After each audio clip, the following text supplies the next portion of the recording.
빌라도가 이르되 진리가 무엇이냐 하더라. 이 말을 하고 다시 유대인들에게 나가서 이르되 나는 그에게서 아무 죄도 찾지 못하였노라.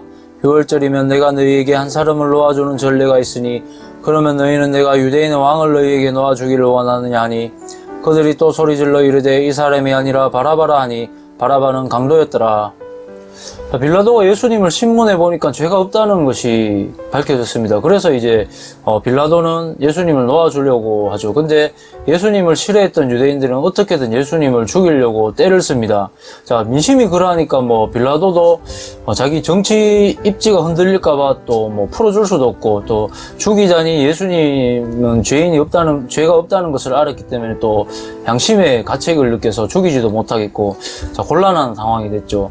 그래서 한 가지 방법을 생각해냅니다. 39절이죠. 6월절이면 내가 너희에게 한 사람을 놓아주는 전례가 있으니 그러면 너희는 내가 유대인의 왕을 너희에게 놓아주기를 원하느냐 하니. 자, 6월절은 이스라엘의 여러 명절 중에 하나인데요. 그 6월절을 맞이해서 특별 사면 해주는 관례가 있었던가 봅니다. 그래서 그 특별 사면을 예수님께 적용을 해서 예수님을 풀어주려고 하는데 사람들이 오히려 죄 없는 예수님이 아니라 그 죄 있는 강도 바라바를 풀어주라고 하죠. 그래서 이제 예수님은 죽고 바라바는 자유의 몸이 됩니다. 자, 예전에 그 성경에 나오는 인물들은 우리 인간의 모든 인간들을 대표해서 보여주는 대표성이 있다고 말씀을 드렸는데요. 자, 오늘 본문에 나오는 강도 바라바 또한 우리의 모습을 대표로 해서 보여주고 있습니다.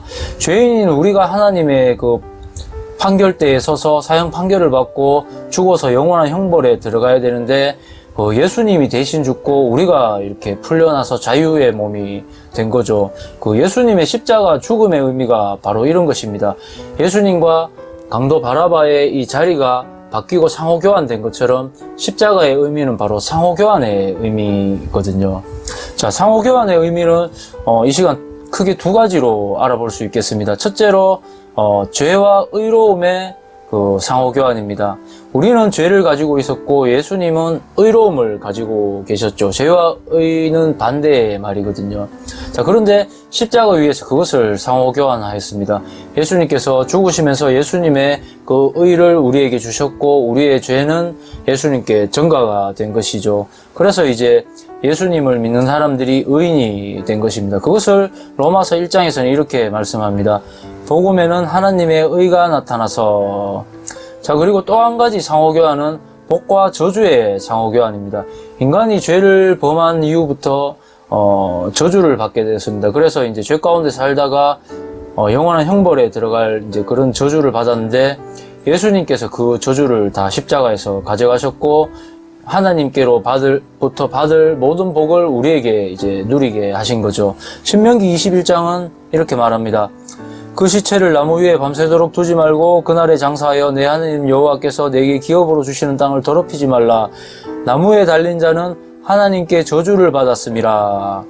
자, 예수님이 죽은 십자가는 나무로 되어 있었죠. 그래서 나무에 달린 자가 저주를 받았다는 말은 십자가에 죽으신 예수님이 저주를 받았다는 것입니다. 그래서 예수님이 받을 복이 우리에게 오고 우리의 저주가 예수님께 전가된 그 상호교환, 그 두 번째 상호교환을 십자가에서 알 수 있겠습니다. 자, 죄가 있는데 죄값을 받지 않고 풀려난 바라바, 그게 바로 우리의 모습이죠. 예수님께서 죄인인 우리를 자유롭게 하시려고 죄도 없으신 예수님이 십자가에 죽으셨습니다. 그리고 그 십자가의 죽음은 바로 저와 여러분들을 위한 것이었습니다.